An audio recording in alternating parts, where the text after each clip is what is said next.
Welcome to Blue Monday from the Blue Room. Everton are 3 games into pre-season now. Still haven't won, still haven't scored a goal from open play. The latest defeat coming at the hands of Bournemouth.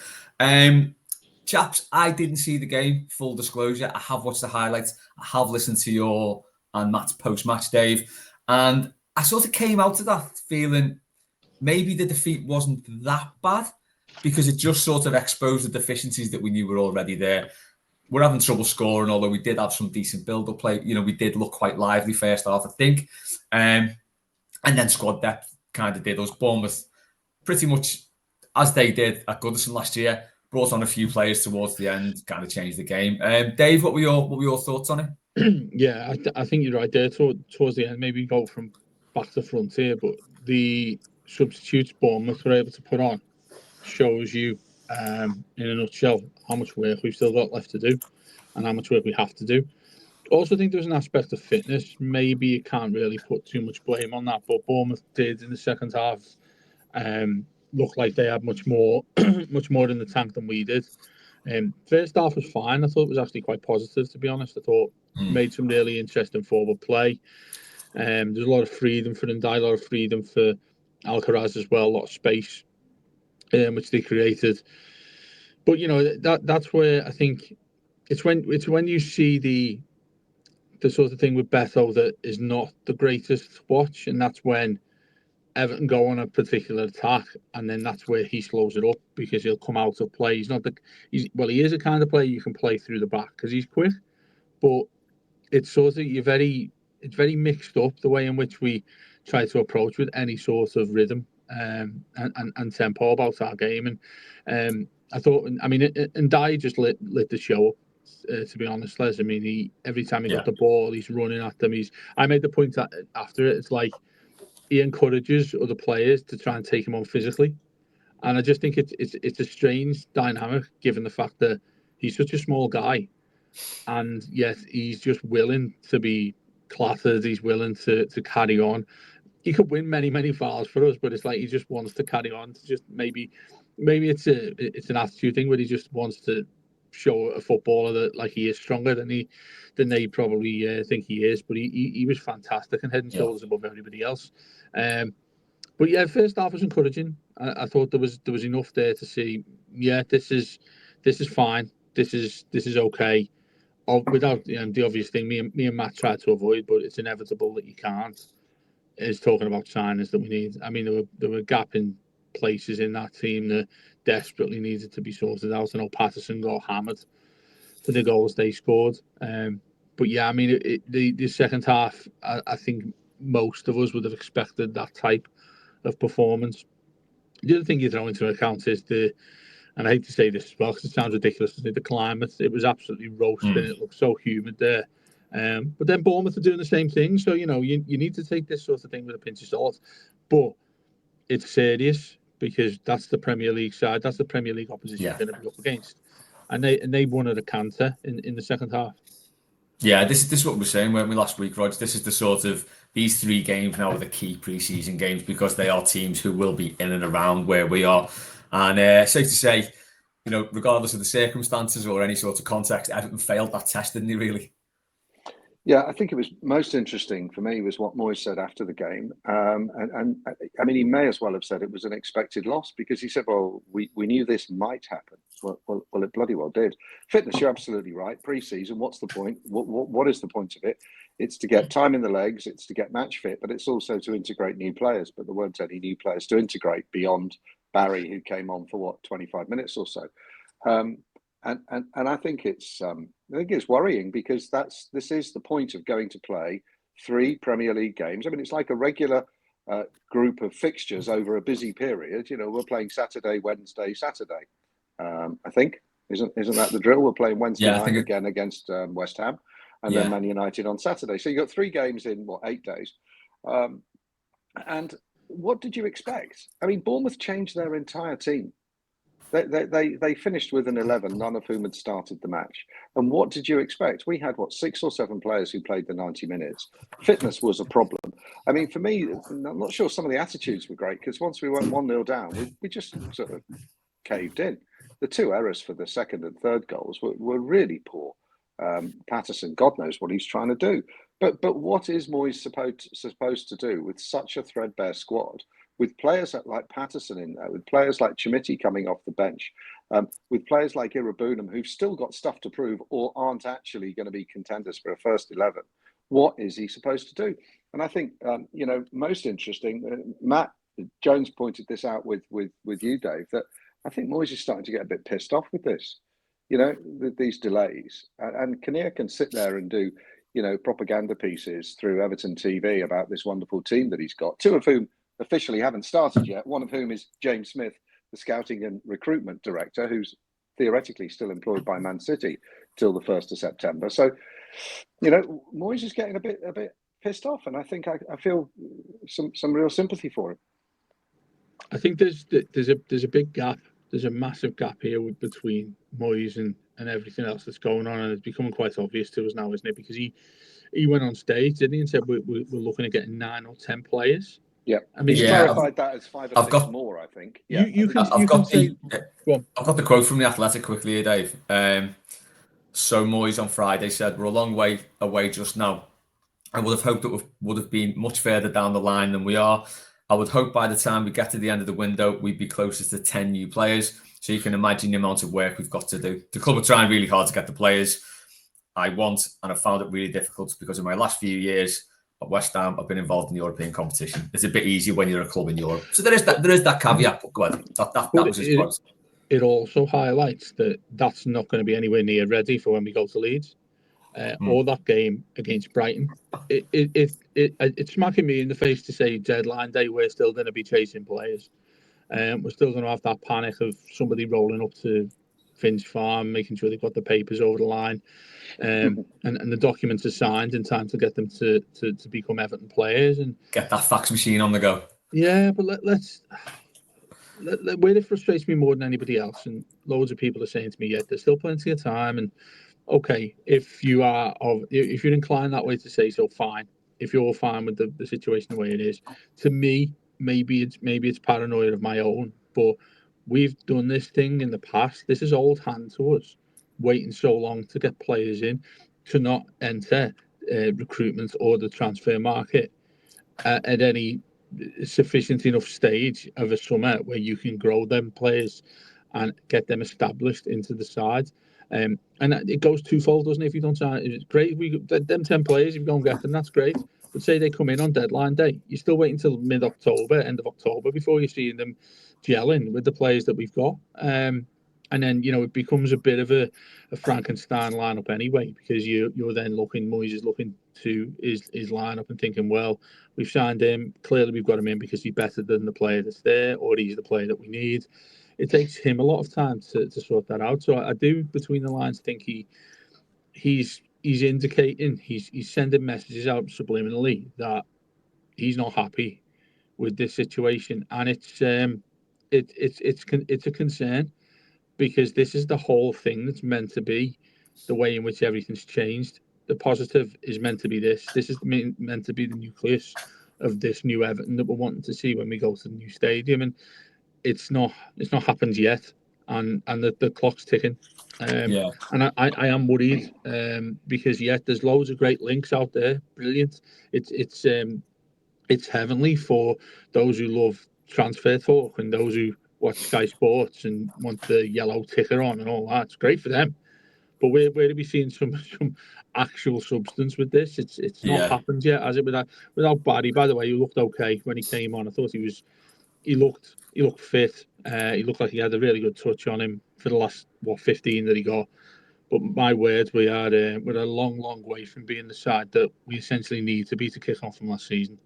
Yeah, I mean, I would argue that those messages Moyes is sending out are actually quite explicit. In the things he said. He said it a few times, Les. Yes. I keep on having to reiterate this, and I hate that I'm maybe just saying the same thing several times, but he's really open to talking about this sort of thing when his history, certainly his Everton history, as we all know too well, he'd never take that. He would never entertain people asking him questions about transfers. Yet now he is. So that's what I'm talking about in terms of putting a message out there, Yeah. laying down the gauntlet for everybody who's meant to be sorting this out, and it's just not come to fruition yet. So, like Rodger says, it is like, it's never going to change in terms of people coming out and doing the old, cries for this, cries for that. We're going to do this, we're going to do that. We're going to have the greatest team ever. We'll sort this out. We'll, show us where it is. Don't just tell us where it's going to be. Show us. Yeah. For years, Moyes was a lightning rod, wasn't he, for the board's inefficiencies? He'd sort of take the heat on everything. Yeah. It feels like he's a little bit long in the tooth to be doing that now, and he's too old for that shit. He's not going to take it. He's the manager.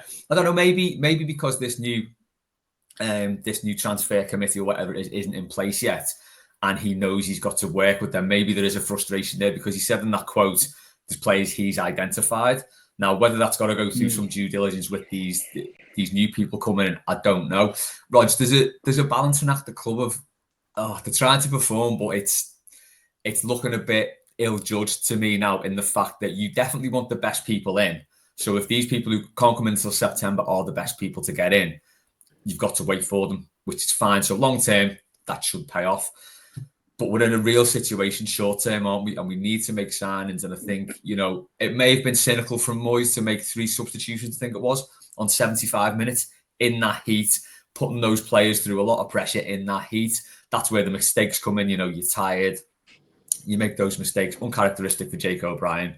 But he could have played younger players in that sort of setup, couldn't he? He could have brought subs on early, even if they were young and inexperienced players. At the end of the day, we got beat 3-0. We may have got beat 4-5. If he'd have brought other players on, might not have made too much difference. But I think not having these people in place, the club don't seem to have mitigated for that in as much as just said, okay, well, Moyes has the reins until September, and then from January to the next transfer window, we move on with this new system.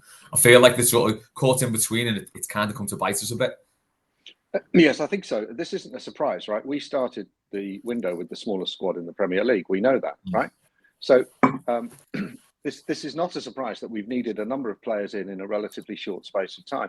And I just don't buy this. Oh, business is only done towards the end of the window. Yes, I know a lot of business gets done towards the end of the window, but we're starting behind the 8 ball with like 6 or 7 physical bodies short of what you need for a squad.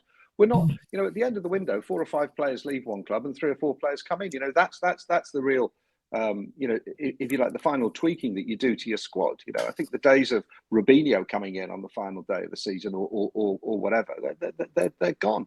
You look at what the big clubs have done; they've spent the money. Now, I also do not. I find it really quite patronising to be told, judges on the 1st of September at the end of the window, by which time we'll have already played how many games? 3 or 4? Does the season not start when we play Leeds? Does it not start when we play Brighton? Yep. What about Villa at home? And what about, this is, I don't find that acceptable. We're a professional football club. We need a good enough, a competitive first 11, and we do not have one right now. And I'm sick and tired of these platitudes coming out. It's just not true, right? Dan Purdy has taken his bag and run away to Rangers with Thelwell.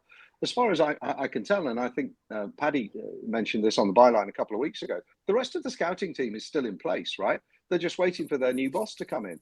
So these targets that have been identified, come on, let's get a bit of a wriggle on. And if we have to slightly overpay, then we have to slightly overpay, because we are 5, 6 bodies, actual bodies short. Forget quality, actual bodies to come in.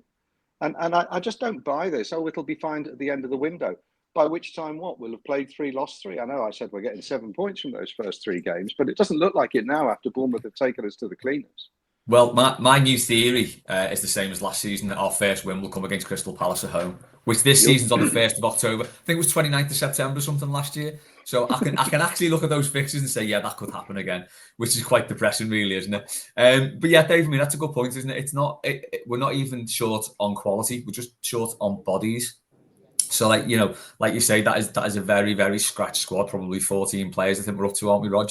Well, we've got 19, but that includes Travers as a backup keeper. Yeah. It includes Chimity. It includes Irabunam, and it includes Tarkovsky, Branthwaite, and Keane, all of whom are injured at the moment. So, and Seamus Coleman. Oh, and Seamus, of course. Seamus is there. Yeah. So and it includes Harrison Armstrong, who I believe is interesting Southampton. So, I think we've got 14, maybe 15 outfield players at most competing for 10 positions. That's not great. It's all about subs. Yeah, we can't really be going. I mean, we've sort of said every week, is it time to panic yet? And I'm still not panicking, but the season kicks off in 3 weeks. 3 weeks today, we are away at Leeds. Even if Moyes does get these magic 10 players in, even if he gets a magnificent 7 in, that's not much time to bed them in, is it? No, and look at the friendlies we've got left. All we've got after we get back from the States is Roma, isn't it? That's all that's there. So, when if you got the games that maybe they'll play a couple behind closed doors or something like that. But, for all the will in the world, you can get top class, world class players, and they're still going to take time to work with those in and around them. And you're missing a trick, Dave. Dave, you're yeah. missing a trick because we've got the Legends game as well. And maybe there'll be a few people we could sign up from the Legends game to come back. I was going to say, you might be starting Yakubu up front against Leeds, Yeah. or maybe Lee Ty gets out of jail in time, to put him in midfield next to Ghana Gay. Jokes aside, though, I don't think panic's the work yet, Les, but definitely by the day, I'm getting more and more worried about this. Because it doesn't fit in with what we've all been desperate to happen since the new owners came in. Everything's meant to be on that positive feel, and we're on an upward trajectory. You've got to go and get players to back that up. You can't just say the words. We're far too absolutely experienced of it to hear this shite. You can say what he wants. Everyone will read it. Everybody will listen to it. But listen, mate, you can tell me we're going to go and try and get Lionel Messi in the final couple of years of his career. You can go and tell me that. Well, go and do it. I don't care what you're saying. I don't care. I want to see it. It doesn't matter if you sit there and say judges by the end of the window. Well, I'm pretty sure every single club can say that, but judging them at the end of the window is very, very different between actually doing that and having players in by the end of the window which you can say, oh, look what we've signed over the summer. We'll be sat there saying, look who we signed yesterday, and that makes us feel a mile away from where we need to be in starting the campaign. And go back to the point with David Moyes, we are notoriously slow, like you mentioned, Les, of starting seasons, even when we're fully equipped to do so. So, yeah, I mean, maybe I am talking myself into panic more than just a general Yeah, I mean, this judges at the end of the window, that needs to go, doesn't it? It needs to be judges at the start of the season. You can't. Absolutely. There's no way you should be looking to start your season again 3 games in, maybe. So I think there is maybe 2, possibly 3 games. So it's not as bad as previous seasons where there's been 4 or 5. But even so, you could put yourself at a 9-point disadvantage there, and we can't keep doing this every season. But Les, that's the assumption that you're going to go and win the ones that when you are ready to do so. That it just piles the pressure on as well. It comes from the several facets of not being ready for even when it gets the start of September, and it is a concern. And like you said as well, when have Everton ever bought a player and just put him straight in at the weekend? So maybe they buy a player on the Monday. He's on the bench for like the first 2 games at least. You don't see him properly for about 4 weeks. So that takes us into October. Weirdly, the Crystal Palace game. Just the last bit then on the Bournemouth game. Squad numbers were out. Beto got the number 9. Rog, we did the Everton Culture podcast, which is very, very, very well received. Gav Buckland gave us a massive ringing endorsement on Twitter yesterday. If anyone's not listened to that, it is a good listen. We've got Sarah from Mint on, and Rog does a great job of comparing the whole thing and keeping it all together. But one of the things we said in that, and I think it was, the number 9 shirt, should it just go to the centre forward that you've got at the time, or is there something more to it? I argued that there probably should be something more to it. It's Everton's iconic shirt, so made the example of Liverpool and Man United. It's the number 7.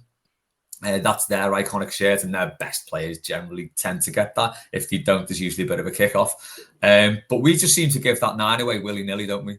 I mean, I don't want to be unfair to Beto. He is the centre forward, and he did have a good end to last season, but I don't know. It feels a bit.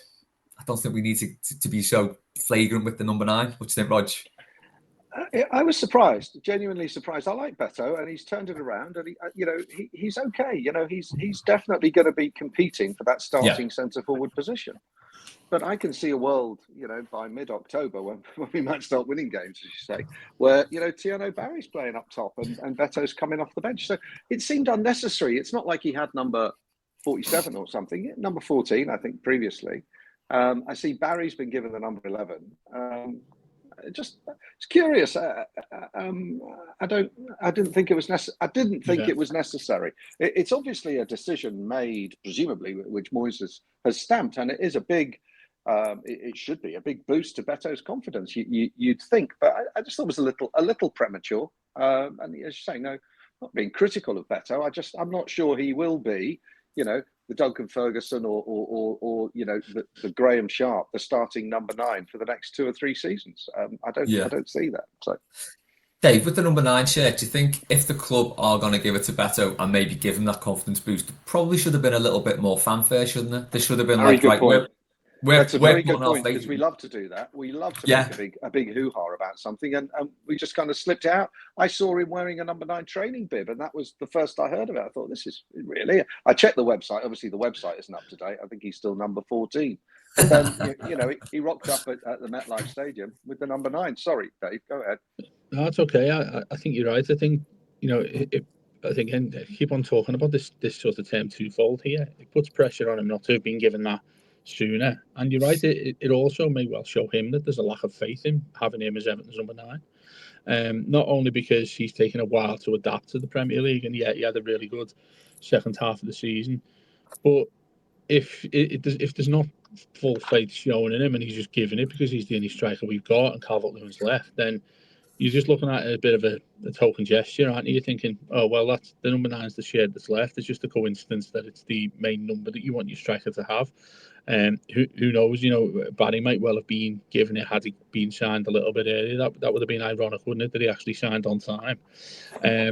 But personally, it doesn't bother me. But obviously, it's iconic for most clubs that they have a number 9 there. The other thing it indicates as well is, are we going to go out and get another striker? I think pretty much most of the fan base will want another one to go in there if you're not going to include Schmitty, who's probably going to go out on, or hopefully does go out on loan, because that would indicate that we've got somebody else there as well. But it's a concern for me that he's Everton's number 9 by choice, and probably insinuates that nobody else is coming in to be able to be the best striker amongst the ones that we've already got. I think hopefully you don't read too much into these things, and he's just being given it because he's the one that's simply there ahead of anybody else, and the numbers have to come out to sell shirts as it is these days. So hopefully it's just that. That's not to do him a disservice, but if Beto's our number 9, I am a little bit concerned throughout 30 odd games in a season. Yeah, could be reading too much into it, but I thought it was worth bringing up. But Dave, that leads us nicely maybe though, Les, maybe in typical Everton style with football kits, they missed the 1 out before the 9.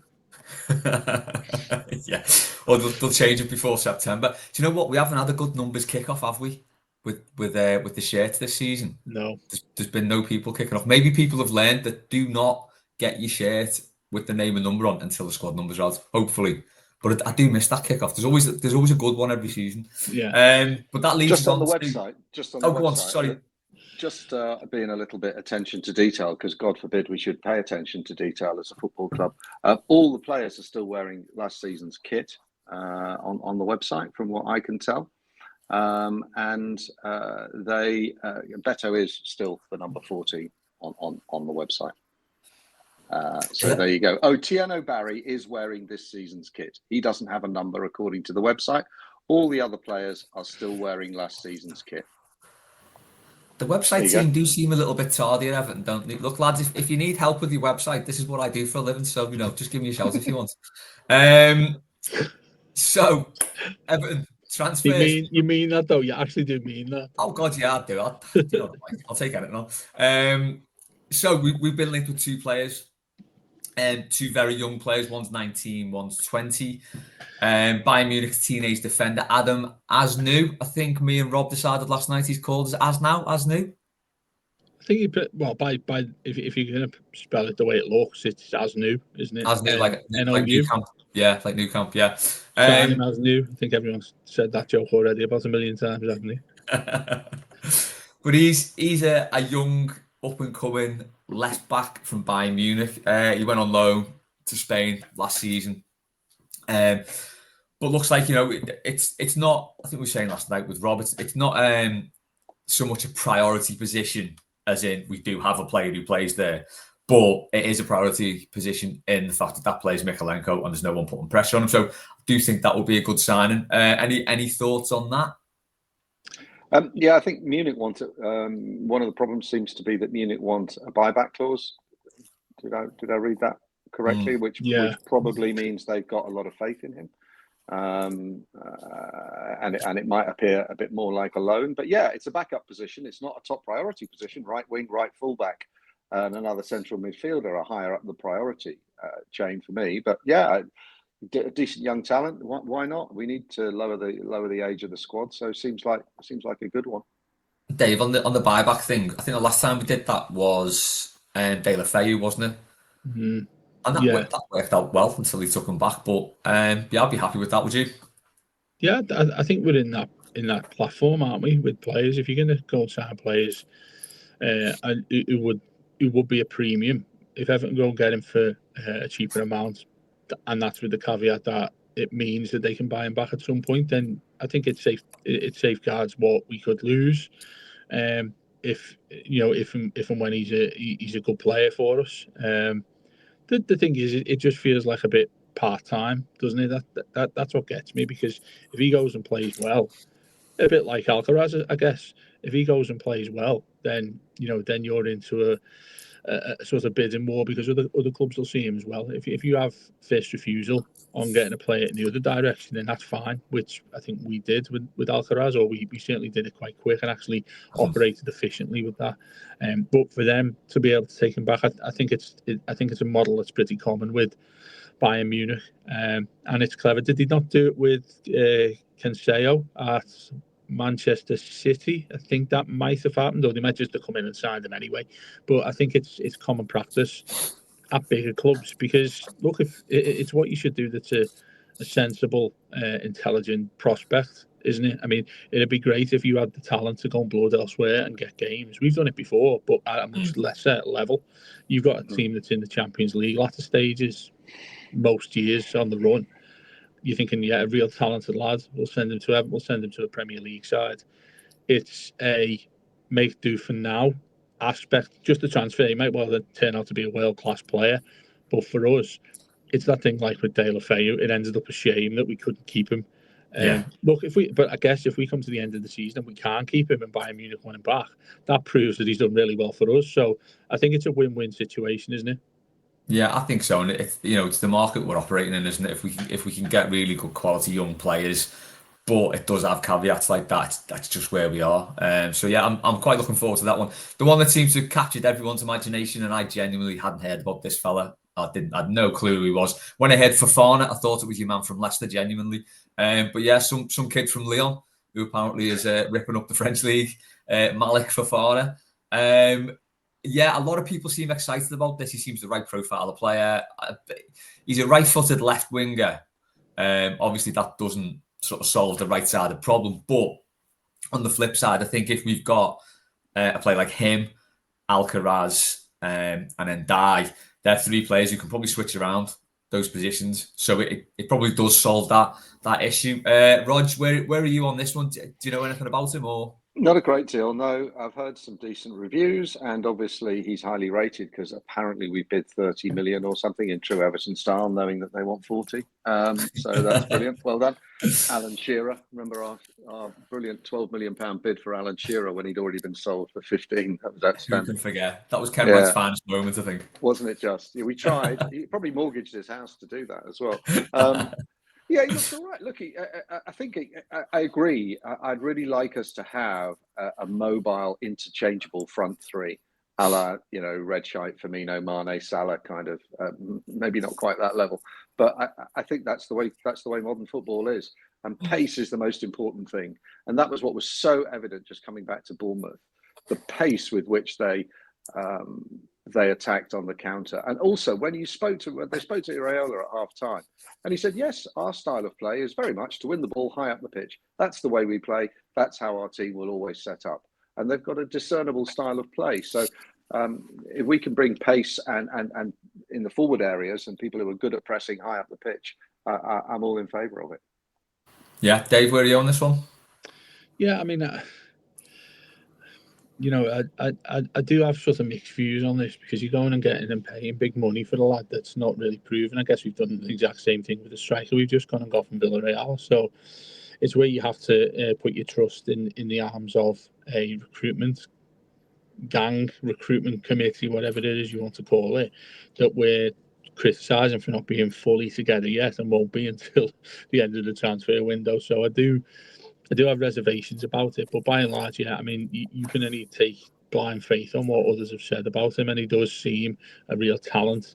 Other clubs seem to be in for him as well, which is a massive concern, because anytime I look at that, I think that if you've given the option as a young player, and Everton, one of the clubs that come in, I don't think, with all due respect to Everton, I don't think it takes much for a other club to come in and be able to sell themselves much better than Everton are, to give them the prospects. It's all great going in there saying Everton, a lot of people going on selling them the new stadium. I just think that's a load of bollocks, personally. I don't think you go up to a talented young player and say, look at this new stadium, as part of how you're going to throw a bargain down there and say, come to us. It's not the thing that's going to catch their eye to come to Everton. It's all nice and lovely for us, Yeah, seeing them at the stadium. Go on, sorry. just on that though. I mean, I'm coming back to Bournemouth again. But if you've got a choice of playing at Bournemouth or at Everton's new ground, I mean, that's going to be a pull in that. I mean, the whole setup at Bournemouth might be better and you might get European football, but that's definitely going to be a little bit of a pull, isn't it? Well, I'd hope it was, given the position we're in, but I think you're sort of scraping the barrel if you think it comes Yeah. down to that, because it's not going to. It's got to be sold as part of a package, hasn't it? The It's new gonna- ground's got to be sold as part of a package that we are going places, really. The thing that would make the difference for me, if I'm 20 years old and look like a really talented young player, the first thing I'd be asking about is European football. That's the first thing I'd be looking at. European football, or a team that's battling out for titles. You could still see a City come in for them. They love signing new players who are really talented. They've done that a lot in the past. They've been, they've had the luxury of being able to see what they're like and then loaning them out. So we're not in that position. So I hate to put a Dave Downey downer on this, but if you're going in for a player that's immensely talented and worth 30 odd million quid, I think the chances are high that other clubs are going to be in there in a better position than Everton. So this is an issue that we have. This is where you've got to be able to act quickly. Lo and behold, we're the complete opposite of that, and we haven't done it so far. So love it if you go and get him. It sounds like it'd be a bit of a coup to go and do so. But I think we'd be further down the queue should other clubs be going in for him. Yeah, I do think it's the sort of player we need to be going in for, because if any of the teams around us were going in for him, we'd be looking at this thinking It's encouraging, Les. That side of it, I will say, it is really encouraging that these kind of players is what we're looking at. Hungry young players who, even if it's fine if they come to us, if they're seeing Everton as a stepping stone, because if we're talking 2 seasons, 3 seasons on, saying that Manchester City or even the Shite or whoever, Newcastle nowadays with all the money they've got, are coming in to try and sign those players, then they must have done well. Yeah, I don't think it was you putting a downer on it. I think Moyes has. That's probably where his European comments come in, to probably maybe temper expectations around this one, because the player himself has said he wants Europe. Sorry, Rodger, you want to say something? Yeah, well, yeah, I think surely you just get Thierry Barry to talk to him, don't you? This young French international has sacrificed Champions League football with Villarreal, or European football with Villarreal. No, Champions League football with Villarreal to come to Everton. In the same way as, back in the day, Kevin Morales in the Belgian squad had a word with Lukaku and said, what are you doing going to West Brom? Come to Everton, it's much better. Surely they're the people who can sell it. People in the same situation, an ambitious young professional, they're who they sell it. My concern is around the strategy here, because 30, 35, 40 million for him, okay, unproven talent, £10 million on a backup left back. I'm just wondering, behind the scenes with this brains trust that we've assembled, that may be part and parcel, maybe not quite complete yet. How much have we got to spend, and where are we prioritising positions? Because that seems quite a slug of money. And I wonder, what have they told Kinnear he's got to spend? Because we've done 30 on Barry, 25, 30 on Barry, 65, 70 if we get Fofana. Then what's left for a proper quality proven right back? I think in that position we need a really good right back. I don't think we can afford to take a chance on a young kid. So I don't know, where is the strategy? I'm second guessing them and saying we need players and we need them in the door. So yeah, let's see where it lands. And that's before we got into the midfield as well. So sorry, Well, Dave. Go ahead. Yes, indeed. It's when the big L word comes in, loan, isn't it? That's when you're starting to look at that sooner rather than later, which not ideal. I mean, we've operated with the loan system very, very well.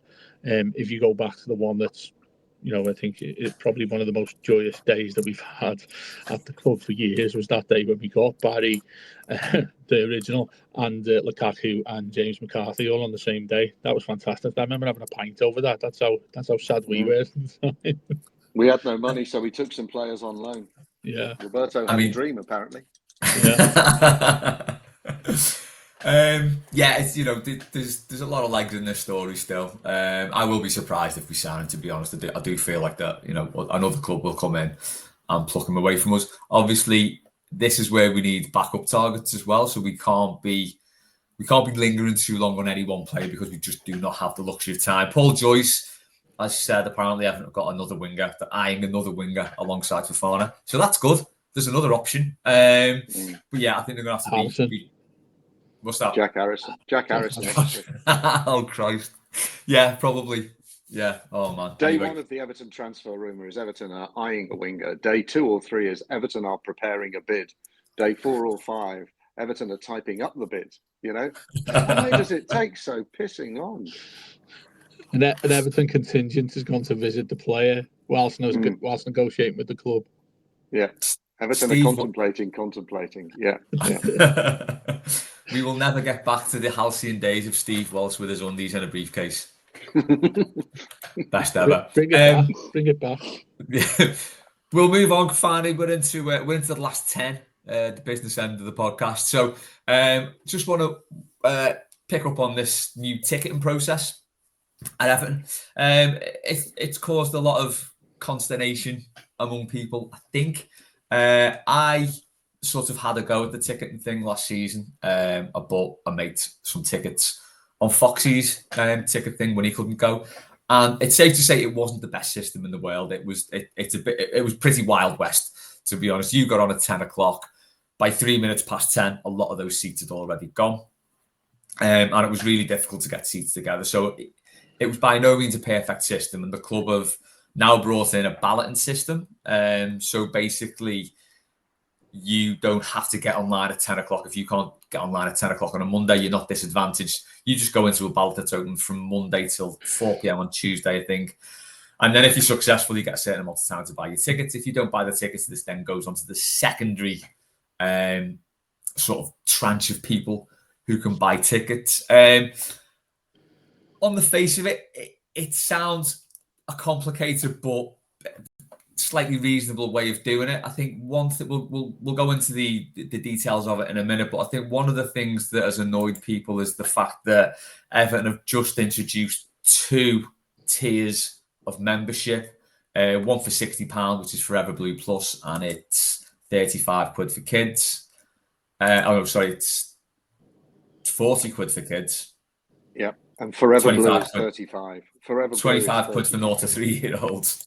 Nice. And then the Forever Blue is 35 and 20 quid for kids. So, if you've got, I've got a mate he looks after himself, he's got his own membership and he's got 3 kids of match going age.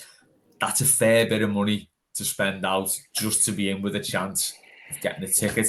I don't think there's going to be a system that's going to please everyone, but Rodger, does that seem a little bit cynical that they did this new membership and then came out with you get into a ballot, by the way?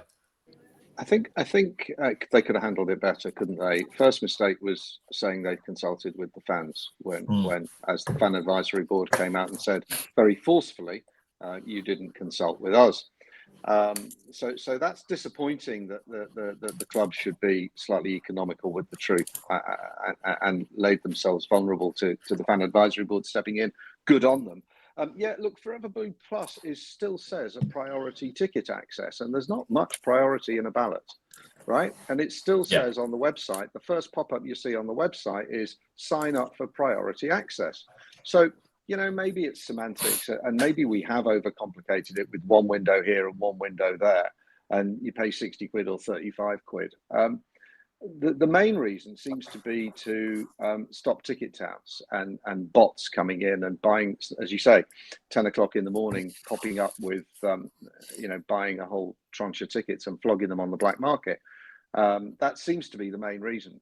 But I would argue that I could now, without being a member of anything, I could buy a ticket for Brighton for £199 officially through the Everton website. It is going to direct me to Seat Unique or Seat Unique for the car lovers, and I'm going to pay £199 without being in a queue. That strikes me as inflated ticket pricing, and it seems to be official. So how do we strike a balance between those two things? I think it's difficult.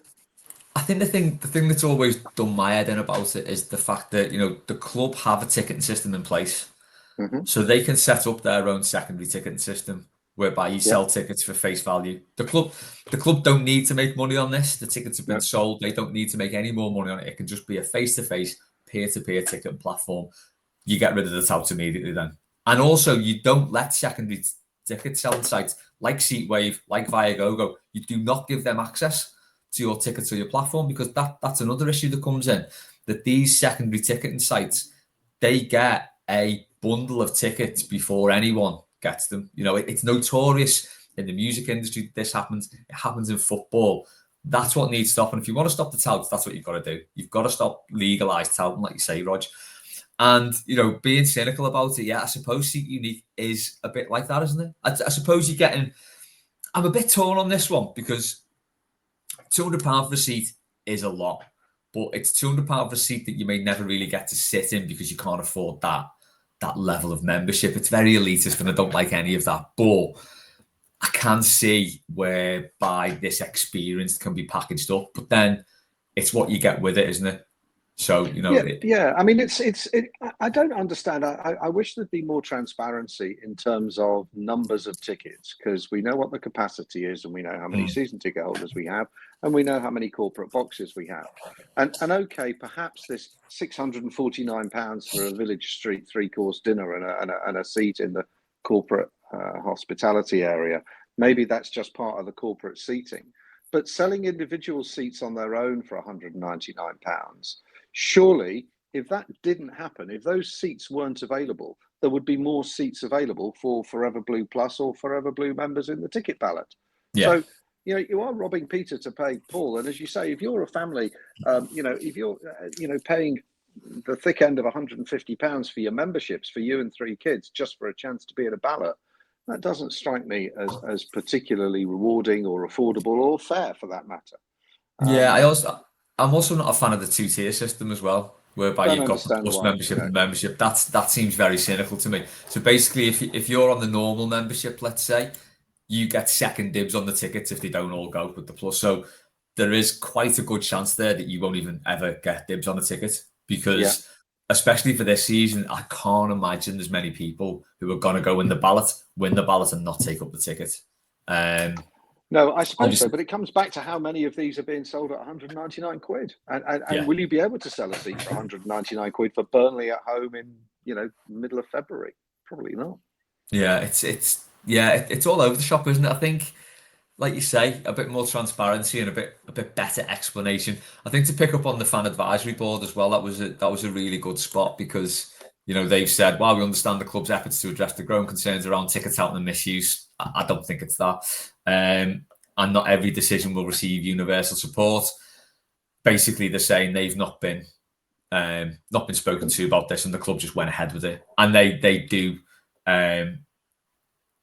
mention that we're not only disappointed this process was bypassed in this instance, but also concerned that it'll follow so soon after the recent launch of the new membership scheme. So it does, the people running the show, they're not silly. This is a conscious decision that's been made. That's been made to bypass the fan advisory board, because there could be some pushback on it. I think again we've touched on this before, haven't we, Rodger? It's the changing culture of the club, I think, and we're probably gonna have to get used to this sort of thing, aren't we? More and more now. We are, but in order to justify these premium prices for tickets or hospitality packages, you need a high-performing, high-quality team who you're going to want to pay to watch. And right now, would I pay £199? I'm not going to pay £199 to watch a game of football anywhere, and maybe El Clasico. But you know, come on, that team that rocked up at the MetLife Stadium isn't worth 199 quid of anyone's money to watch, are they? Well, that's it. Like you always say, you know, it's all about what happens on the pitch, isn't it? That's how you get the people to come in. That's how you generate the revenue. That's how you get the big sponsorship deals in. You've got to be decent on the pitch. That brings us nicely full circle there, Rog, because as we know, and we discussed before, Everton aren't very good on the pitch at the minute. And we have got, is it West Ham coming up on Wednesday in Chicago? West Ham Wednesday. Yeah. We got West Ham Wednesday and Man United on Saturday, and we need to say how many signings we'll have by this time next week too. I see Dave's disappeared because he doesn't like saying that. 0 again. Yeah, Dave's had to leave us, I think, because the question of how many signings we're going to make before next week was going to come up. Roger, I'm going to stick with a big fat 0 again. You know, what are you saying? 3. 3? Yeah. It's a ridiculous shout. If we were playing spoof, I just need to say 1. But no, I'm going to say 3. Why not? Because, you know, I think we need to give the audience something to be optimistic about, and it doesn't often sit on my plate to take that role. So I'm going to say 3. I'm going to say Fofana, Asnau, and I don't know, a proper quality right back. Maybe we'll get Kyle Walker-Peters in. Oh no, he's gone to West Ham. Damn. Yeah. We need to find another one. Well, there you go. Do you know what? If we get that in before Monday, that would be great. Even though the best part of pre-season would have gone, I'd be happy with that. Obviously, just a quick lead into next week, or this coming week. So Matt and Paddy, Mosey and Rob are in Chicago. Speaking to Rob yesterday, he's going on the fan cruise.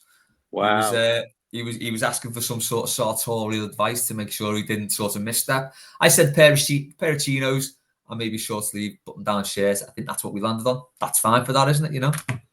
So full length chinos or tailored shorts? I was thinking full length in case it gets a bit breezy out on the lake. But you know, and I think because it's a bit of an evening function, I was thinking maybe I'd go shorts. But what was your attitude to socks?